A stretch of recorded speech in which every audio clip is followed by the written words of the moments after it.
और किसान 13 महीने रहा, 750 शहादत हो गई। हमारी शुरुआत फिर हो गई शहादतों की, कल हार्ट अटैक हो गया। ये 6 साल भी नहीं जाएगा अब किसान, लास्ट और फाइनल कॉल है ये। और जब तक एमएसपी नहीं लगेगी, स्वामीनाथन आयोग की रिपोर्ट नहीं लगेगी और उस पर कानूनी गारंटी नहीं होगी, तब तक किसान जाएगा नहीं। वो सही बोल रहा है मोदी जी, 400 पार ही होगा डीजल पेट्रोल। वो उसको कहने में थोड़ा सा हिचकिचा रहे हैं कि अगली बार अगर मोदी जी आए तो डीजल पेट्रोल 400 पार है, क्योंकि संविधान बचने वाला है, न किसी को अधिकार रहने वाला। ये तो हाथ खड़े कर देने हैं, पैसे है नहीं, अब कोई चुनाव होगा नहीं। आप कहते हो ना मोदी जी का डंका बज रहा, डंका बदनाम आदमी का ही बजता है। शरीफ आदमी का डंका किसी का बजता हुआ देखा हो तो बता दो। ये तानाशाही चल रही है, मंडे और ये तानाशाही है ना, ये लेके बैठती है आदमी को, और इन्होंने बहुत अत कर रखी है। इस देश में 45 लाख करोड़ का बजट है, 90 लाख करोड़ तो भ्रष्टाचार है अलग से ही, इससे ज्यादा। अब जो काला धन जो बोलते थे ना, 200 लाख करोड़ काला धन है, असलियत में है, लेकिन वो अब काला नहीं रहा, अब वो गेरुआ हो गया, केसरिया होगा, केसरिया केसरिया है वो। अब मोदी जी नहीं लाएंगे उसको पैसे। भ्रष्टाचार की तो जन्नी है। नमस्कार, मैं निधि रतन और आप देख रहे हैं नेशनल दस्तक। 24 का चुनाव नजदीक है और देश के प्रधानमंत्री दावा कर रहे हैं कि अब की बार मोदी सरकार वो भी 400 के पार। लेकिन जमीनी स्तर पर जब आप देखेंगे तो युवा धरना दे रहा है, किसान धरना दे रहा है, महिलाएं धरना दे रही हैं। देश भर में लोग जो हैं भारतीय जनता पार्टी के खिलाफ धरना स्थल पर लगातार प्रदर्शन कर रहे हैं, नारेबाजी भी कर रहे हैं। जानेंगे विस्तार से आखिर सरकार सच बोल रही है कि जनता सच बोल रही है। हमारे साथ एक खास मेहमान धर्मवीर चौधरी तमाम मुद्दों पर अपनी बात रखते हैं। तो सर, हमारे चैनल में आपका स्वागत है। धन्यवाद मैडम जी, पहला सवाल तो आपका यही है कि आप किसान जाति से आते हैं, किसान परिवार से आते हैं। किसान आंदोलन लगातार शुरू हो चुका है, ये सरकार को बदनाम करने का आपसे फिर से प्लान चालू तो नहीं कर लिया? नहीं मैडम, देखो खुद प्रधानमंत्री का आप 2014 का आप चाहो तो मैं वीडियो दिखा सकता हूँ। खुद उन्होंने ही बरगलाया था किसानों को, उन्होंने ही ये बोला था कि जितनी लागत लगेगी और तुम्हारा जितनी मेहनताना होगा, उसके बाद में बीज का, खाद का जितना भी एक्सपेंसेस होगा और जो सारा खर्चा जोड़ के उस पर 50% प्रॉफिट दूंगा। वही तो मांग रहे हैं किसान। और ये बार बार जब भी किसान धरना देने आता है, ये हर बार भी कमेटी का आश्वासन दे दे के एक हाई लेवल कमेटी बनाऊंगा, एक हाई लेवल कमेटी बनाऊंगा। वो हाई लेवल कमेटी धरती में ही नहीं आई, वो हाई हाई इतनी हो गई कि वो आसमान पे ही रह गई। तो अभी तक एक बात बताओ, आप कहते हो कि जी वो किसान क्यों मांग रहा है? कोई भी चीज, कोई भी आइटम भारत में ऐसा है जिसकी वो एमएसपी मतलब एमआरपी ना हो? मैक्सिमम रिटेल प्राइस है सबका। आप मोबाइल लाओगे तो आपके मोबाइल का, आप ये लिए आपके आईडी है ये, आप लेने कहीं जाओगे तो वो अपना रेट देगा ना। तो किसान क्यों ना अपना एक रेट फिक्स करा ले और सरकार के थ्रू ही करा ले, सरकार खुद कर दे। और वो तो मिनिमम मांग रहा है, मिनिमम सपोर्ट प्राइस है। किसान के लिए सपोर्ट के लिए एक मिनिमम एक रेट रख दो, उससे नीचे कोई ना खरीदे। आपको पता है बिहार में होता क्या है? जिस गेहूं का रेट यहाँ हमारा 2200 रुपये बिक रहा है, अगर पश्चिमी उत्तर प्रदेश, पंजाब, हरियाणा देखोगे तो वही वही उसका 1500 बिकता है। हमारा धान अगर यहाँ 3000 बिकता है तो उसका बेचारे का वहाँ 1500 ही बिकता है। आप देश में देखो, ये स्टेट गवर्नमेंट तो मार ही रही है। उसके बाद में मोदी जी ने बोला था, और 2014 के मैनिफेस्टो में सीधा लिखा हुआ है कि एमएसपी दी जाएगी, स्वामीनाथन आयोग की रिपोर्ट लगेगी और उसके बाद में उसको कानूनी जामा पहनाया जाएगा, उसकी गारंटी भी दी जाएगी। अगर उससे नीचे कोई लेता है तो उसकी एफआईआर होगी।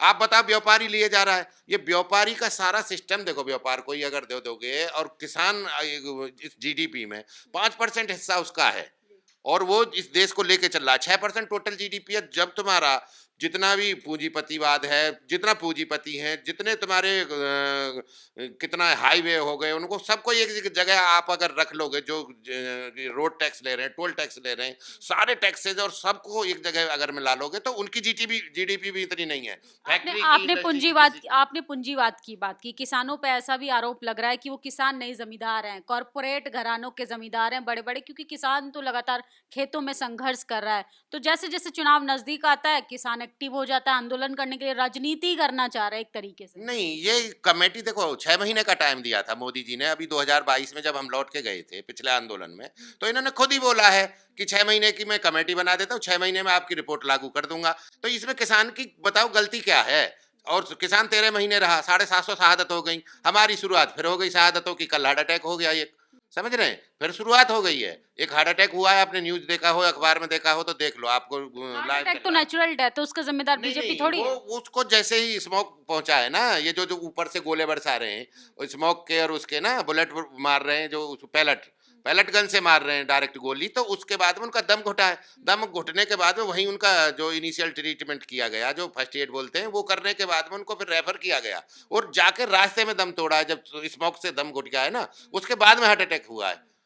समझ रहे हैं? 24 में बीजेपी को लेके आइए, थोड़े अधूरे काम जो 10 सालों में रह गए हैं वो 24 में पूरा हो जाएंगे। तो उसने बीजेपी ने फाइनली कौन सा किया है?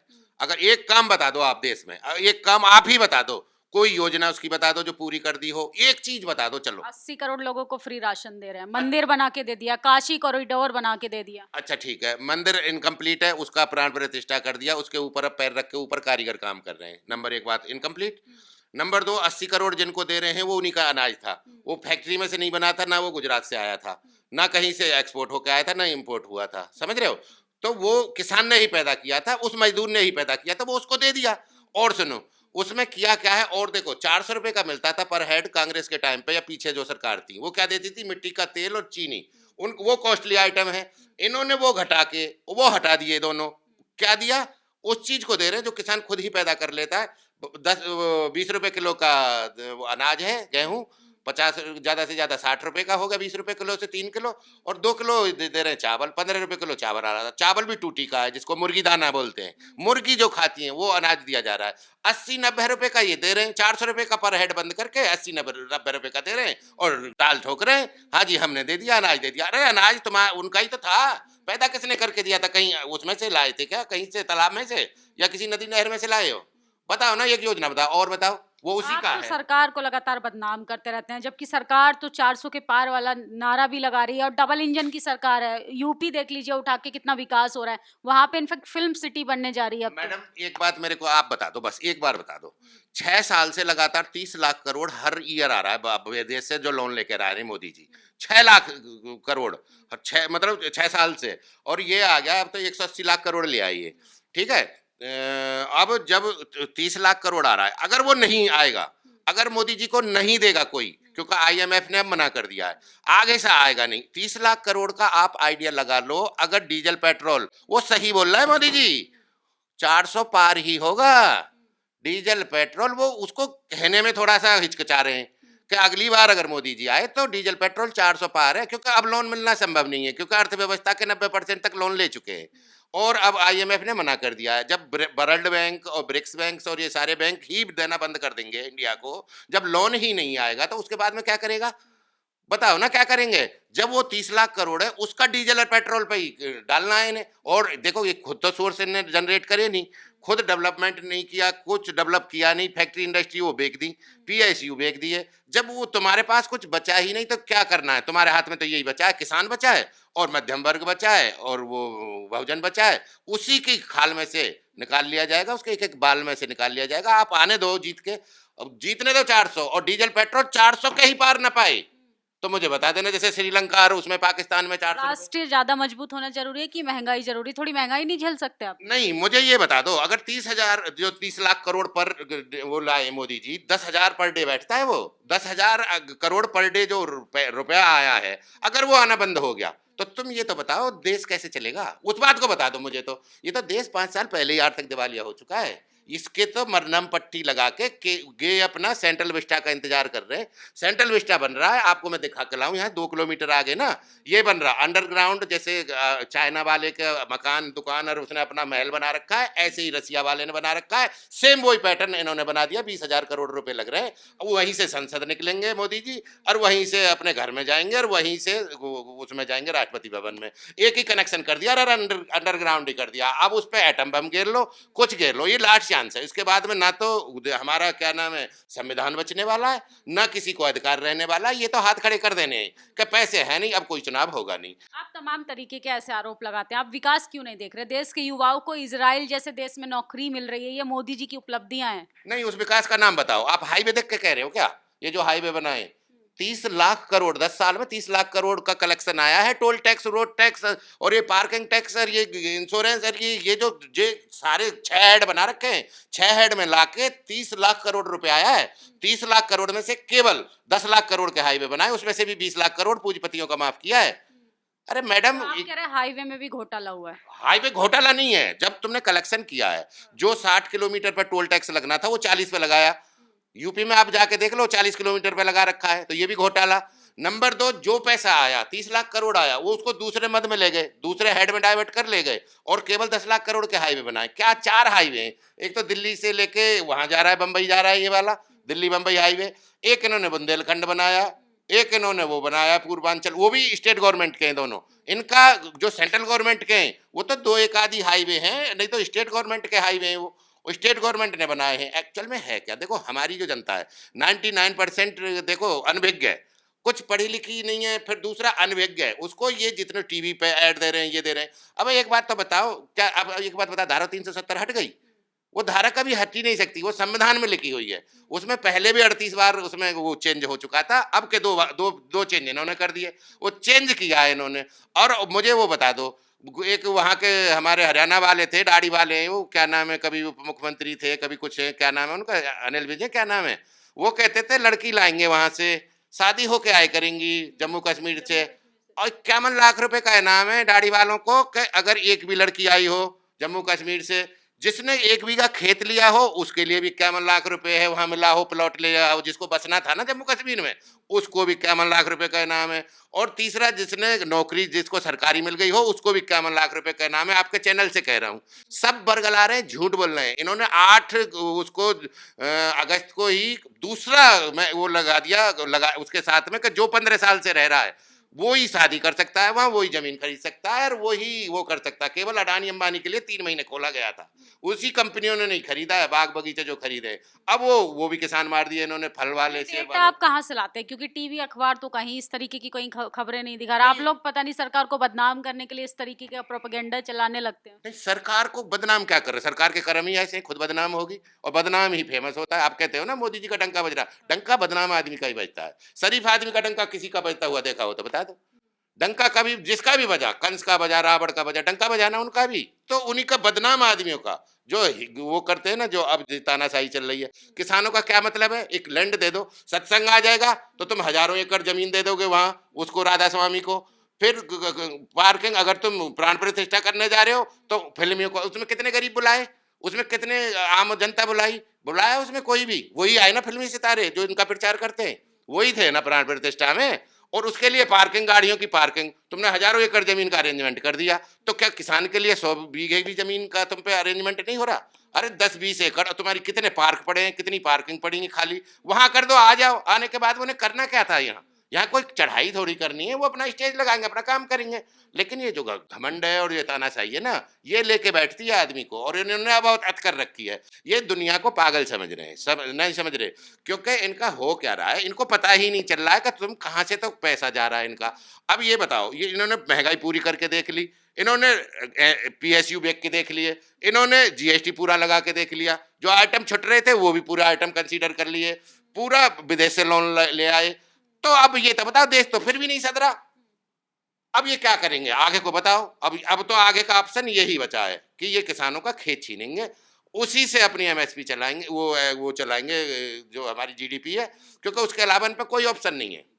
वो किसानों को रोकना नहीं चाह रहे हैं, किसान धमकी दे रहे हैं कि हम 6 महीने का राशन और अपना सब कुछ लेके आ छह रहे महीने हैं। नहीं मैडम, 6 साल भी नहीं जाएगा अब किसान, लास्ट और फाइनल कॉल है ये। और जब तक एमएसपी नहीं लगेगी, स्वामीनाथन आयोग की रिपोर्ट नहीं लगेगी और उस पर कानूनी गारंटी नहीं होगी, तब तक किसान जाएगा नहीं। आप सरकार पे इतने आरोप लगा रहे हैं, तो आपके विपक्षी दलों के पास, विपक्षी नेताओं के पास क्या रोड मैप है? नहीं, विपक्षी एक्चुअल में देखो मैडम, ये होता क्या है, ये नेताओं के बच्चे ही नेता हैं, आप समझ रही हो। उनको पता नहीं है, देखो वो डायरेक्ट आए हैं, विदेश पढ़ के आए हैं और सब स्विमिंग पूल में नहाने वाले हैं। इसमें जब तक किसान का बच्चा नहीं पहुंचेगा ना, जोहड़ में नहाने वाला, वो सब गहराई जानता है, वो केंचुए कछुए से लेकर ऊपर तक का जानता है, और वो ही इस काम को कर सकता है। इसमें जो आमूल चूर पूरा परिवर्तन करना पड़ेगा, एक चपरासी से भी लेके ना प्रधानमंत्री तक का ये सिस्टम चेंज हो जाएगा, तब हमारी जीडीपी 15 से ऊपर चलेगी। आप क्या समझ रहे हो, इस देश में 45 लाख करोड़ का बजट है, 90 लाख करोड़ तो भ्रष्टाचार है अलग से ही, वो तो पैसा आता ही नहीं है, ये केवल 45 लाख करोड़ आ रहा है, इसी में से वो कर रहे हैं, इसी में से बताओ कितनी महंगाई है। 90 लाख करोड़ जो नहीं पकड़ पाएगा, और पकड़ वही एक्सपीरियंस और क्वालिफाइड वही आदमी पकड़ सकता है, और उसको ये ऑप्शन देंगे नहीं। उसको ना तो प्रोजेक्ट कोई करेगा, ना कांग्रेस करेगी, ना बीजेपी करेगी, क्योंकि इन्हें तो देखो, उनका तो बीजेपी के तो 2 करोड़ लोग हैं ऊपर टॉप वाले जो रिचेस्ट है, 2 करोड़, उनमें 1 करोड़ है पूंजीपति हैं और 1 करोड़ नौकरशाह हैं, जो डीएम लेवल के, और ये जो एसडीएम लेवल है, डीजीपी है, पुलिस वाले हैं, IAS IPS, secretary, under secretary, joint secretary, इनका सबका मिला के एक गठजोड़ है। और ये गठजोड़ व्यापारी को संग लेके ना इन्होंने इतना भ्रष्टाचार को इतना इतना ले गए हाइप पे कि अब इससे ज्यादा, अब जो काला धन जो बोलते थे ना, 200 लाख करोड़ काला धन है, असलियत में है, लेकिन वो अब काला नहीं रहा, अब वो गेरुआ हो गया, केसरिया होगा, आप केसरिया, हाँ, केसरिया है वो, आप अब मोदी सरकार जी नहीं पे लाएंगे उसको आप पैसे। सरकार पे भ्रष्टाचार का आरोप लगा रहे हैं। सारे भ्रष्टाचार की तो जननी है, ये रखा मेरे पे पेपर रखा है, आपको दिखाऊं 15 अगस्त 2022 का दैनिक जागरण पढ़ लो, आपको पता चल जाएगा क्या बोल रहा है वो। हिंडनबर्ग और जो ब्रिटेन फर्स्ट की एक संस्था है, मोदी जी यहाँ से झूठ फेंक रहे थे, वो वहां से लपेट रहे थे, वहां से देखो अखबार इतने तो नीचे दबे हुए हैं इस सरकार के कि सरकार उसको बोलने नहीं देती, फिर भी वो बेचारे कुछ ना कुछ कॉलम या छोटे छोटे करके वो अवेयर करना चाह रहे हैं जनता को, जगो जगो अवेयर करना चाहते हैं, लेकिन करे क्या, जनता खुद ही सोई पड़ी है। ये क्या है, पहले भी 100 साल गुलाम हो गई थी, ईस्ट इंडिया कंपनी ने सारा पैसा ले लिया था, 100 साल बाद पता चले अरे हम गुलाम है, अरे ये वही काम यहाँ है, अब भी है, उसी इस ट्रैक पर चढ़ गए। आप इतना आरोप लगा रहे हैं बीजेपी पे या मोदी सरकार पे, भ्रष्टाचार का लगा दिया, तमाम उन सब मुद्दों पे आपने सरकार को फंसाने का काम किया, जो सरकार के मुझे लगता है वो जिम्मेदार भी नहीं है। लेकिन मोदी सरकार अगर वाकई में अगर काम नहीं किया तो बहुमत की सरकार कैसे बना रही है? नहीं देखो, एक मिनट सुनो, हमारा किसान वर्ग और ये कमेरा वर्ग है ना जो नीचे वाला है, यही हमारा बहुजन जिसको बोलते हैं हम, ये ना उसमें ज्यादातर ये ही धर्म में और उसमें जो हमारा अंधविश्वास है ना, उसमें सबसे ज्यादा गिरफ्त में यही आता है, इसको जातिवाद में और धर्म में बांट के, और ये अपना सिद्ध कर लेते हैं जो इनका काम करना है, लेकिन ये नहीं समझ रहे कि एक दिन अब ये गड़सा तुम्हारी गर्दन पे ही आने वाला है। देखो उन्होंने 3 फेज बनाए बीजेपी ने, पहले फेज में जो नीचे 60 करोड़ थे उनका सफा कर दिया, उन पर एक भी अब साइकिल भी नाम नहीं है, नीचे जो वर्ग है जो जिसको हम SC ST OBC और माइनॉरिटी भी है उसमें आ रहा है, और जो नीचे वर्ग 60 करोड़, 60 करोड़ मध्यम वर्ग है, अब जिसमें किसान आ रहा है, जिसमें ये आ रहे हैं छोटे मोटे व्यापारी आता है या छोटे मोटे जॉब वाले आ रहे हैं, ये 60 करोड़ ये हैं, 20 करोड़ टॉप वाले, अभी दूसरे फेज में आएगा इन किसानों का नाम। अब जो काम चल रहा है ना, अब जो लट जो बाज चल रहा है और ये चल रहा है, ये किसान का नंबर चल रहा है वो मध्यम वर्ग पे, सारा टैक्स इससे ही लिया जा रहा है, सारी GST इसी से लिया जा रहा है, इनकम टैक्स इसी से लिया जा रहा है, रेट डिफरेंस इसी से लिया जा रहा है, सारा कुछ मध्यम वर्ग देगा। मैं क्यों दूंगा? अगर मान लो मैं कोई काम कर रहा हूँ या सरकार अपना काम करवा रही है, वो तो इसमें इंक्लूड करके देगी, और सारा काम सरकार इन्हीं से करवाती है, पूंजीपतियों से ही। जब सारे सरकार को काम अपने करवाने हैं तो वो क्यों देगा? वो तो सरकार इंक्लूड करके देगी ना, वो अपने घर से थोड़ी देगा। सरकार अपना मान लो 100 करोड़ का काम करवा रही है तो 110 करोड़ रुपए देगी, इनकम टैक्स भी वही देगी, GST भी वही देगी। हम मतलब वो कहाँ से देगा? व्यापारी कैसे तो 400 रुपए लीटर हो जाओ डीजल, हो जाओ, और नौकरशाहों के हो जाओ 400 रुपए, उनका क्या जाना, उनका तो परसेंटेज है। देखो हर चीज की परसेंटेज है, अगर सरकार इसको आज 4000 में बेच रही है, कल को इसको 10 में बेचेगी तो उसका परसेंटेज है, मेरा 2% है, मेरा 3% है, तो ऑटोमेटिकली उनके तो मनी बनेगी ना, उन्हें कोई मतलब नहीं है। तो 20 करोड़ तो इसकी वोट है ही है, 20 करोड़ से नीचे तो मोदी जी आने वाले हैं नहीं। अब रही बात इसकी कि कंबाइंड अगर करके अगर ये ठीक से इनकी सद्बुद्धि अगर कांग्रेस या इंडिया में आ जाए ना, तो ये ऐसे हमारे जैसे लोग को कैसे भी सलाहकार या कोई भी चीज ले लेना, तो इनका बखिया उधेड़ के फेंक दूंगा, उसका एक एक चीज का ना, ये 90 लाख करोड़ जो जा रहा है, एक एक पैसे का मैं हिसाब दूंगा ना। इसमें पता है आप क्या कर सकते हैं? देश का टोटली बजट 45 लाख करोड़ है, और सारे स्टेटों को जोड़ लोगे तो 70 लाख करोड़ है टोटल मिला के, और जबकि 90 लाख करोड़ अलग से ही भ्रष्टाचार का पैसा है। अगर 90 लाख करोड़ और आने लग जाए तो बताओ ना, देश सोने की चिड़िया है, अभी भी सोने की पटरी पे दौड़ सकता है, लेकिन वो आदमी को नहीं पहुंचने दे रहे। ये नेता और जो पूंजीवाद है ना, ये उस आदमी को वहां तक पहुंचने नहीं दे रहे। आप सोने की चिड़िया कह रहे हैं, सोने की चिड़िया तो मामूली चीज है, देश विकसित भारत में आने सोने की वाला है। पटरी पे मैं कह रहा हूँ GDP 15 चलेगी पहले दिन से ही।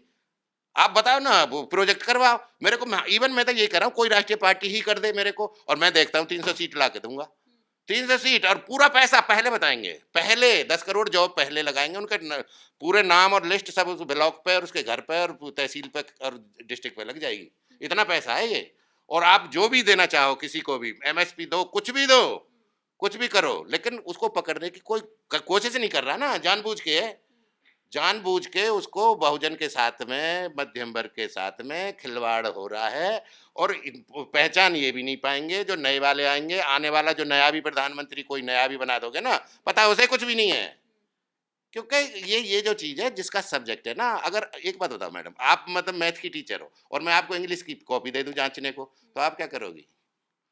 नहीं हो पाएगा। नहीं हो पाएगा ना। तो ये है क्या देश ना, वेटनरी डॉक्टर पे, जो पशु चौपे का जो डॉक्टर होता है उस पे इंसान का इलाज करवाया जा रहा है, वो तो फिर मरना है। तो ये थे धर्मवीर चौधरी और इन्होंने तमाम मुद्दों पे बात रखी कि किस तरीके से किसानों के साथ बर्बरता की जा रही है, किसानों को किस तरीके से परेशान करने की कोशिश की जा रही है, एसटी एससी ओबीसी को किस तरीके से पूंजीपतियों के द्वारा निशाना बनाने की कोशिश की जा रही है। आप सब अपनी राय कमेंट बॉक्स में ज़रूर बताइएगा कि आप इनकी बात से सहमत हैं कि असहमत हैं। वाकई में सरकार जो दावा करती है कि अब की बार मोदी सरकार, वो भी 400 के पार, क्या वाकई में मोदी सरकार फिर से सत्ता में आने वाली है या जनता वाकई में परेशान है? अपनी प्रतिक्रिया कमेंट बॉक्स में जरूर दीजिएगा। शुक्रिया। नेशनल दस्तक की आपसे गुजारिश है कि अगर इसको बचाना चाहते हैं तो नेशनल दस्तक को सब्सक्राइब करने के लिए रेड कलर के सब्सक्राइब बटन को दबाएं, फिर बेल आइकन की घंटी दबाएं। नेशनल दस्तक को बचाने के लिए बहुत जरूरी है कि हर खबर को शेयर करें, लाइक करें, कमेंट जरूर करें।